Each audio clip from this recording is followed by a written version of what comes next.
تو کوئی حرج نہیں. اب جیسے یہ پاؤں تک جا رہا ہے, یہ جو ہے وہ پاؤں تک جا رہا ہے. اچھا جی, اب یہ تو ہو گیا قمیص. قمیص پہنائیں گے. قمیص پہنانے کے بعد پھر قمیص کو لپیٹیں گے. پہلے بائیں طرف سے لپیٹیں گے. پہلے تو بائیں طرف کون سی جناب جی, یہ آ گئی بائیں طرف. ٹھیک ہے جی, ابھی ہم نے بائیں طرف سے اس کو اوپر ڈال دیا تاکہ اچھا قمیص کے دونوں تہ آگے پیچھے سے برابر ہونی چاہیے. اب جیسے یہ تھوڑا سا وہ لٹانے کی وجہ سے آگے پیچھے ہو رہا ہے, بہرحال پہلے بائیں طرف سے کفن لپیٹیں گے اور پھر دائیں طرف سے لپیٹیے جی. ٹھیک ہے جی, اب یہ دائیں طرف سے. اچھا, اب جو ہے نیچے ہے ہمارے پاس ایزار. اب ایزار جو ہے دیکھیں اوپر کریں, اوپر اٹھا کے کھڑے ہو جائیں. ایک منٹ یہ دیکھیں, اس کو نیچے رکھیں بھیا, آپ نیچے رکھیں. اب یہ دیکھیں, یہ گھٹنوں اپنا ٹخنوں کے پاس سے لے کر سر تک ہونا چاہیے. اب جیسے تھوڑا سا یہ اونچا ہے, آپ بیٹا سر اوپر کرو, اس کو تھوڑا سا اندر کریں, ہاں ایسے چلیں بس. اب دیکھیں, لائیے جی یہ بائیں طرف سے. اب قمیص پہنانے کے بعد یہ ایزار ہے, یہ کیا ہے ایزار ہے. تو اب ایزار لائیں گے جی جناب. ایزار اتنا ہو کہ اس کو باندھنے کی ضرورت نہ پڑے, بس قمیص کندھوں سے گھٹنوں کے نیچے تک ہوگی, اور اس کے بعد پھر ایزار وہ سر سے لے کر پاؤں تک ہوگا, اور لفافہ سر سے بچا ہو 1 فٹ اور پاؤں سے بھی 1 فٹ بچا ہو تاکہ باندھنے میں آسانی ہو. تو اب یہ دیکھیں ہلکا سا جو یہ کپڑا بھی تھوڑا سا بڑا ہو رہا ہے. ٹھیک ہے جی, پاؤں کی طرف سے. تو بھائی یہ صحیح ہے. ٹھیک ہے جی, یہ دیکھ رہے ہیں سر بھی چھپ گیا اور پاؤں بھی جو ہے قریب قریب تک یہ چھپ گئے. اچھا جی, اب اس کو ڈالیے, یہ جی وہ آخر میں آئے گا. ٹھیک ہے, یہ اظہار ہو گیا. اب آخر میں آئے گا لفافہ. آخر میں کیا آئے گا, سمجھ آ رہی ہے نا, ٹھیک ہے نا. اب آخر میں لفافہ لائیے جناب. اب یہ دیکھیں یہ لفافہ ہے, یہ جگہ بچ گئی ہے جناب والا باندھنے کے لیے. ٹھیک ہے جی, یہ جگہ یہاں سے بچ گئی ہے. خیال سے اس کا سانس بالکل پکا پکا نہ چلا جائے مدینے. ٹھیک ہے جی, تو ٹھیک ہے جی. تو اب دیکھیں یہ آ گیا بائیں طرف سے. پھر کفن لپیٹنے میں ہمیشہ بائیں طرف سے شروع کریں گے, قمیص ہو, ایزار ہو, لفافہ ہو. ٹھیک ہے جناب, باندھیے. تو اب یہ آ گیا جناب دائیں طرف سے. ٹھیک ہے, اب وہ لائیے, رسی لائیے بیٹا ذرا جلدی سے. اب یہ ہو گیا. اب ہم نے یہ دیکھیں یہاں سے یہ کافی ساری جگہ بچ گئی. ٹھیک ہے, اتنا ہی ہونا چاہیے کپڑے کا, وہ کوئی وہ حرج نہیں ہے. اب یہاں پہ ایک گٹھان آپ ادھر دے دیں گے, ایک اور لائیے بیٹا, ایک جو ہے وہ میت کے پیٹ کے نیچے دے دیں گے, یعنی یہاں سے ہم باندھ دیں گے, اس کو یہیں پہ رہنے دیں, اور ایک وہاں باندھ دیں گے. یہ آپ کا ہو گیا کفن کا طریقہ. اب ایسا ہونا چاہیے تاکہ دکھانے میں چہرہ جو ہے وہ آسانی ہو, کہ ہلکا سا جو جیسے آپ یوں کر کے یوں کر دیجیے. اب آپ یوں کر دیجیے. ٹھیک ہے, اور پھر بند کرنا اس کو, پھر یوں کر کے آپ بند کر دیں. آگے سمجھیے. تو یہ تو ہے جناب والا کفن دینے کا طریقہ. اچھا, یہاں پر ایک چیز ہم رہ گئے ہیں, وہ آپ کو میں بتا دیتا ہوں. جیسے ہم نے قمیص پہنائی نا, اتار دیجیے, قمیص پہنائی. قمیص پہنانے کے بعد آپ نے ایک کام کرنا ہے, خوشبو لگا دینی ہے میت کو. عطر ہے تو لگانا کہاں ہے, اعضائے سجود پہ. جیسے یہ گھٹنے ہیں, سجدے میں جاتے ہیں زمین سے لگتے ہیں, یہاں خوشبو لگائیں گے, یہاں لگائیں گے. اور پھر پاؤں ہیں, پاؤں پہ لگائیں گے خوشبو, پاؤں کے تلووں پہ لگائیں گے. ٹھیک ہے جی, اور پھر ہاتھوں پہ لگائیں گے. کفن کے اوپر سے بلے لگا دیں. ٹھیک ہے جی, ٹھیک ہے, ہاتھوں پہ لگائیں گے. پھر یہ پیشانی پہ لگائیں گے, یا عطر وغیرہ ہاتھوں میں مل کے داڑھی پر بھی لگا دیں گے, سر پہ بھی لگا دیں گے. یعنی جو جو چیزیں سجدے میں جاتے زمین سے لگتی ہیں ان سب پہ ہم کیا لگائیں گے, خوشبو. ایک تو کافور کا پانی بہائیں گے, اور پھر قمیص پہنانے کے بعد آپ کیا کریں گے, میت کو خوشبو لگائیں گے. بات سمجھ آ گئی جی. جی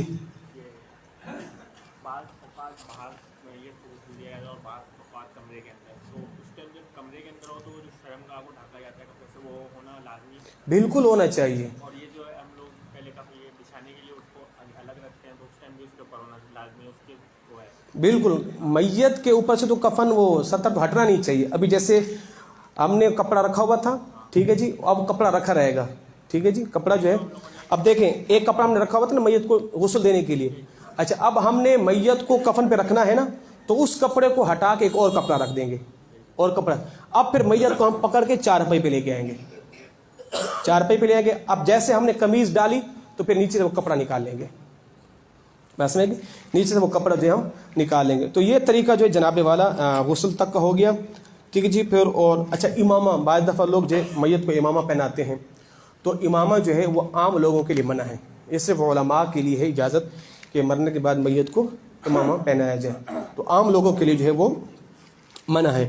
اچھا جی, اب اس کے بعد جیسے ہم ہم نے قمیص پہنا دی تو قمیص سے پہلے آپ یہ عمل بھی کر سکتے ہیں، بالکل قمیص رہنے دیں ایسے، پیشانی کے اوپر آپ انگلی سے بسم اللہ الرحمن الرحیم لکھ دیں، ٹھیک ہے۔ بد مذہب تو کہتے ہیں جناب یہ بدعت فلاں، ان کو تو خیر چھوڑیں بد مذہبوں کو۔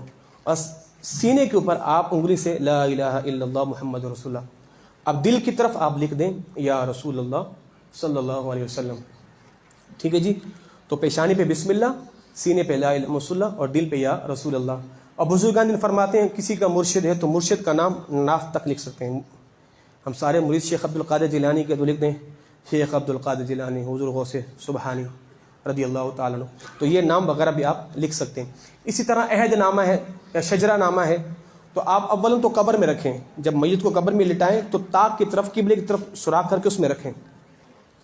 اگر اندر ایسی قبر ہے کہ وہ طاق نہیں بن سکتا تو پھر شجرہ عہد نامہ میت کے کفن کے اندر بھی آپ رکھ سکتے ہیں۔ تبرکات بھی رکھ سکتے ہیں، تبرکات مثلا جیسے بعض لوگوں کے پاس جی جناب وہ خانہ کعبہ کی چادر ہے، سرکار کے روزے کی مٹی مبارک ہے، یہ ساری چیزیں جو ہے ہم الحمدللہ ماننے والے ہم نے اس سے بڑی برکتیں پائی ہیں۔ حضرت امیر معاویہ رضی اللہ تعالیٰ عنہ آپ کے پاس سرکار کے ناخن مبارک، سرکار کے بال مبارک تھے اور وصیت کر کے گئے تھے کہ جب مجھے قبر میں اتارو تو میرے پہلو میں سرکار کے ناخن مبارک بھی رکھنا، سرکار کے بال مبارک بھی رکھنا۔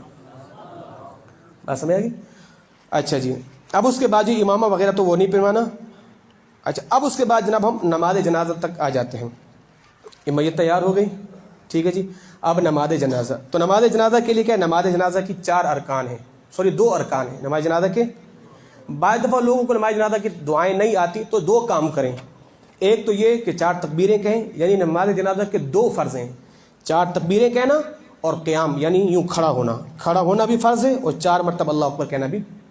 تو جس کو کچھ بھی نہیں آتا نا وہ 2 کام ضرور کریں، ورنہ پھر کیا سنت مؤکدہ کیا ہے؟ ثنا پڑھیں گے، دروشی پڑھیں گے اور میت کی دعا پڑھیں گے، سبحانک اللہم و بحمدک و تبارک اسمک و تعالی جدک و جل ثناؤک۔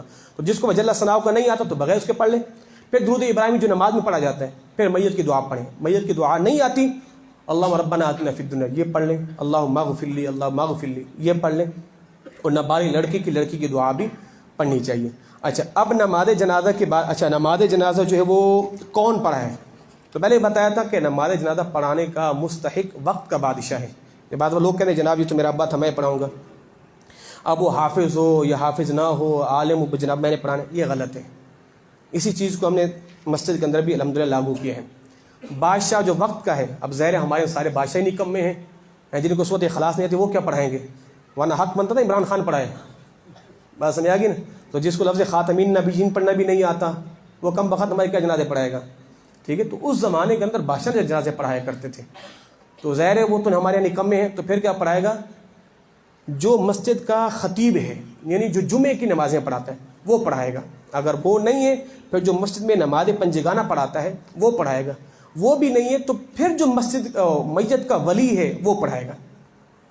یعنی کسی کے بیٹے سے ہمارے حق 2 زیادہ ہیں، ہم مسجد کے خطیب جمعہ بھی ہیں اور امام مسجد بھی ہیں، ہمارے حق 2 زیادہ ہیں میت کے بیٹے سے۔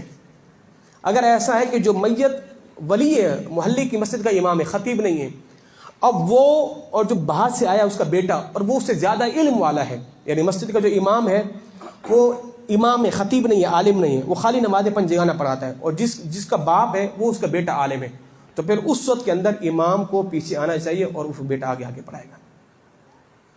بات سمجھ گی؟ اچھا جی، تو ہم نے جو یہاں پہ جو سلسلہ رکھا تھا نا جنازہ نہ پڑھنے کا، اس کی وجہ تھی بد مذہب آ گئے۔ ایک بندہ آ گیا جی میرے پاس، میں نے کون ہو جی؟ میں فلاں مذہب کا ہوں، مسلک کا ہوں، میں نے درس اسلامی پوری کی ہوئی ہے۔ تو میں نے کہا آپ نے پوری کی آدھی کی آپ پیچھے کریں، آپ جنازہ نہیں پڑھا سکتے اور ہم جنازہ پڑھ بھی نہیں سکتے، اور ہم پر بڑا سخت فتویٰ ہے، اگر ہم نے بد مذہبوں کے پیچھے نماز پڑھی تو ہمارے نکاح ٹوٹ جائیں گے۔ یہ فتویٰ میرا نہیں، اعلیٰ حضرت کا فتویٰ ہے، بڑا سخت فتویٰ ہے۔ تو بد مذہب کے پیچھے ہماری نماز بھی نہیں ہے، ہمارا جنازہ بھی نہیں ہے، ٹھیک ہے۔ اور ہمارے کہتے ہیں کہیں ایمرجنسی تو آگے چلے جائیں، یہ بات پھر لمبی چوڑی ہے۔ بہرحال ہم ان کے پیچھے نماز کیسے پڑھیں جو جا بجا میرے مصطفیٰ کی توہین کرتے پھریں جی؟ جو یہ کہیں کہ نماز میں خیال آ جائے تو نماز ٹوٹ جاتی ہے، پھر جمعے میں بیان کیا ہے تو سرکار کے خیال سے نماز ٹوٹتی ہے۔ جو میرے نبی کو یہ کہیں کہ نبی تو ایسے جیسے علاقے کا کوئی چودھری ہوتا ہے، کوئی بڑا بھائی ہوتا ہے، کوئی ڈھاکیا ہوتا ہے، کوئی کسی کے بھائی کو چودھری کہہ کے دکھائے تو وہیں پہ مار ڈالے گا۔ لفظ چودھری بھی لفظ غلط ہے، ایک چودھری کی میں نے خود سنا، وہ چودھری کہتا ہے یہ لفظ چودھری غلط ہے، یہ اصل میں تھا کہ چوتھری، تو چوتھری جو ہے وہ کہا جاتا ہے کہ مغلیہ سلطنت کے اندر نا بادشاہوں نے کچھ لوگوں کو مقرر کیا تھا کہ وہ لوگوں سے زبردستی ٹیکس لے کے آتے تھے. تو لفظ تھا چوتھ ہری, تو لفظ چوتھ ہری سے بدلتے بدلتے چودھری ہو گیا ہے. تو چودھری بھی کہہ رہا ہے کہ جناب میں اپنے آپ کو چودھری نہیں کہلاتا, ہم چودھری ہیں ہی نہیں, کہ چودھری تو کہتے ہیں ظالم کو. تو لگے ہاتھ ہم آپ کو چودھری کی ڈیفینیشن بھی بتا دی. اچھا جی, اب جنازہ تو بتا دیں کون پڑھائے. اب جنازے کی بعض لوگ آتے ہیں, تکبیریں رہ گئی ہیں. اب جیسے امام نے سلام پھیرا, بندہ پہنچا ابھی تو کیا کرے گا, وہ بھی فوراً تکبیر کہہ کے ہاتھ باندھ کے اور خود سے 3 تکبیریں کہہ دے گا, اللہ اکبر اللہ اکبر اللہ, وہ بھی سلام پھیر دے گا. اکثر لوگ پوچھتے ہیں اگر آپ چوتھی تکبیر میں لیں, ابھی امام سلام پھیرنے والا تھا اللہ اکبر کہہ کے, آپ نے فوراً آ کے اللہ اکبر کہا, امام نے سلام پھیرا, آپ فوراً 3 مرتبہ اللہ اکبر اللہ اکبر اللہ اکبر کے آپ بھی سلام پھیر دیں. ٹھیک ہے جی, یہ اگر آپ کی تکبیریں جو ہے وہ رہ جائیں. اچھا, جنازے کی صفیں جو ہے وہ 3 ہونی چاہیے, یا طاق ہونی چاہیے, طاق ہونی چاہیے. میرے مصطفیٰ نے فرمایا نماز میں افضل پہلی صف ہے اور جنازہ میں افضل آخری صف ہے. جنازہ میں افضل جو ہے وہ آخری صف ہے. اچھا جی, جنازے کے بعد, اچھا بعض لوگ کیا کرتے ہیں جی, جنازے کے بعد ولی سے اجازت لینا ضروری ہے. کوئی بندہ ہے جنازے میں شریک ہو, اب جانا چاہ رہا ہے, تو میت کے ولی سے اجازت لے, جناب مجھے اجازت ہے, اجازت لے کے جائے, بغیر اجازت کے نہ جائے. اگر کوئی بندہ میت کے ساتھ جنازے میں آیا اور دفن تک گیا, اب وہ بغیر اجازت لے کے واپس آ جاتا ہے. ہمارے ہاں تو اللہ اکبر, جنازے میں آنا دور کی بات ہو تو باہر کھڑے رہتے ہیں, پھر باہر سے ہی چلے جاتے ہیں, باہر کھڑے رہتے ہیں اور پھر باہر سے چلے جاتے ہیں. خدا کے بندے, کیا مشہوری کے لیے آئی ہو کمپنی کے کہ میں آیا تھا تیرے باپ کی جنازے میں؟ اور ایسا ہی ہے, ہمارے ساری رسم ہے, دیکھ میں تیرے باپ کی جنازے میں آیا تھا. سینکڑوں لوگ آتے ہیں, باہر بیٹھے رہتے ہیں خاموش تماشا. جی جناب کیا ہو, کیوں نہیں آ رہے؟ جی میرے کپڑے ناپاک ہیں. شرم آنی چاہیے آپ کو. میرے مصطفیٰ نے فرمایا جو بندہ ناپاک گھومتا ہے فرشتے اس پہ لعنت کرتے ہیں. جی میرے کپڑے گندے, خدا کے بندے 12 مہینے تیرے کپڑے گندے ہی رہتے ہیں, مسجد آنے کی توفیق ہی نہیں ہے. تو پھر ایسے لوگوں کو ساتھ نہیں لایا کرو. اور کوئی جناب جو با وضو ہیں وہی آئیں, جن پہ غسل فرض چلے جائیں, اللہ کا کہیں عذاب نہ اترو, بھاگو یہاں سے. ہمیں نیک لوگ چاہیے, اور آتے وہی جو بے وضو ہوں, کپڑے گندے ہوں, آ کے باہر بیٹھے رہتے ہیں. اللہ کی پناہ. اچھا, دفن کے بعد میت سے اجازت لینا ضروری نہیں ہے. اچھا جی, جنازے کے ساتھ جب جائیں تو پیچھے پیچھے رہیں, جنازے کی آگے آگے نہ چلیں. اچھا, ہمارے یہاں یہ بھی کہ جب جنازہ آتا ہے لوگ کھڑے ہو جاتے ہیں, کھڑے ہو جائیں نا جناب, جنازہ سارے کھڑے ہو گئے. یہ کھڑا ہونا ضروری نہیں ہے, یہ کھڑا ہونا ضروری, جیسے جنازہ گزر رہا ہے تو آپ کھڑے نہ ہو جائیں, آپ کی مرضی وقت ضروری نہیں ہے. آپ بیٹھے بیٹھے بھی اشہد اللہ الہ الا اللہ انا للہ و انا الیہ راجعون بھی پڑھ سکتے ہیں. ٹھیک ہے. اور میت کے آگے آگے نہ چلیں, میت آگے ہو آپ پیچھے پیچھے ہو, یا آگے چلنا ہے اتنا آگے چلیں کہ آپ نظر ہی نہ آئیں, آپ پہلے پہنچ جائیں, ورنہ میت کے پیچھے پیچھے چلیں. کیوں؟ آج پروٹوکول دینا ہے بھائی ہم نے میت کو, آج یہ دولہا بنا ہوا ہے. اندازہ لگاؤ یار, اللہ نے ہمیں مرنے کے بعد بھی اعزاز کتنا دیا, مرنے کے بعد بھی. یعنی آج امام کعبہ بھی پیچھے, میت آگے ہے. اللہ چاہتا تو کہتے بھی ٹھیک ہے مر گیا تو ڈالو قبر کے اندر دھکے مار کے. کہا کہ نہیں بھائی میرا بندہ ہے, اس کو بیری کے پتوں سے غسل دو, اس کو بالکل پاک صاف کرو, خوشبو لگاؤ, عطر لگاؤ, بالکل سفید ستھرا کپڑا. سب سے زیادہ کپڑا مرد کو سفید اچھا لگتا ہے. یہ سفید کپڑا پہناؤ, پھر اس پہ پھولوں کی پتیاں ڈالو, اور پھر نعرے لگاتے ہو اس کو میرے پاس لے کے آؤ. وہ رب مرنے کے بعد مجھے اور آپ کو پروٹوکول دے رہا ہے, اور ہم نے اس رب کو کبھی یاد بھی نہیں کیا. ورنہ ہمیں اٹھا کے ہندو کی طرح بھٹی میں ڈال دیا جاتا, جی چتا کو آگ لگا دو کمینے کی, تو کیا ہوتا. کئی مذہب ایسے ہیں کہ جہاں پر میت کو بند کر دیا جاتا ہے, یہاں تک کہ پڑے پڑے ان کی ہڈیاں گل جاتی ہیں. ہم نے کہا نہیں, اس کو زمین بوس کر دو. اب مجھے نہیں معلوم اندر اس کے ساتھ کیا ہو رہا ہے, اندر وہ جنت کی اعلیٰ نعمتوں میں پہنچ گیا ہے. میرے مصطفیٰ نے فرمایا قبر 3 مرتبہ روزانہ پکارتی ہے مجھے اور آپ کو, مگر آپ کو معلوم ہی نہیں. اے فلاں بن فلاں, میں تنہائی کا گھر ہوں, کیڑے مکوڑوں کا گھر ہوں, تو نے میرے اندر آنا ہے. اور جب بندہ نیک پہنچتا ہے نا قبر کے اندر, قبر اسے کلام کرتی ہے, کہتے آ گیا تو, میرے اوپر جتنے بھی لوگ چلتے تھے سب سے زیادہ مجھے پیارا تو لگتا تھا, آج دیکھ میں تیرے ساتھ کرتی کیا ہوں. پھر قبر اس کے لیے تا حد نگاہ وسیع ہو جاتی ہے, کشادہ ہو جاتی ہے. اب جو گناہگار پہنچتے ہیں قبر کیا کہتی ہے, آ گیا تو, سب سے زیادہ مجھے برا تو لگتا تھا, مجھے تیرے سے بڑی نفرت تھی, دیکھ تیرے ساتھ میں کرتی کیا ہوں. پھر میرے مصطفیٰ نے دونوں ہاتھوں کا اشارہ کیا, قبر اس پہ یوں تنگ ہو جاتی ہے, ہڈیاں اس کی ٹوٹ جاتی ہیں, قبر بھی تنگ ہے. کہیں ایسا نہ ہو جس زمین سے میں چڑھ رہا ہوں کہے کم بخت تو گھوم رہا ہے میرے اوپر, آ تو صحیح طرح کرتی کیا ہوں میں. اللہ اکبر. تو میت کے پیچھے پیچھے رہیں. اور قبرستان جب میت پہنچے تو میت کو نیچے رکھنے سے پہلے ہم نے بیٹھنا نہیں ہے, سارے لوگ کھڑے رہیں.